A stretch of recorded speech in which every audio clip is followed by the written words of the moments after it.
अहो पप्पा, काय तुम्ही सारखं सारखं घोडा लावीन बोलत राहता?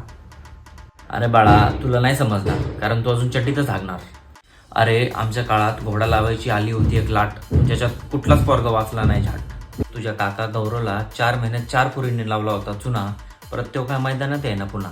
अरे त्या काळात सरकारने डायरेक्ट पोरींची नावं जाहीर केली ती आणि सांगितलं होतं या पोरींपासून राहा सावधान, नाही तर होईल तुमच्या आयुष्याचं कल्याण. त्यात पहिली होती पायल, जी कोणासोबतच नव्हती लॉयल. मग होती प्राची, जी महिन्यातून 2दा पोरं बदलायची. मग होती पल्लवी, जिला नव्हती पोरांच्या प्रेमाची जाण कधी.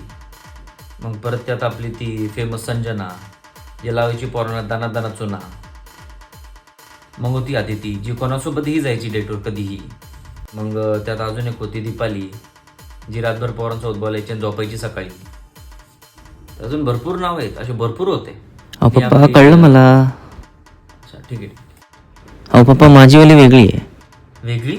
अरे ती तुला खाऊ गल पेडिग्री आणि जाईन दुसऱ्याच्या घरी. समजलं काय? तुझ्या आईला अभ्यास कर, होय नाही लावशील मला घोडा.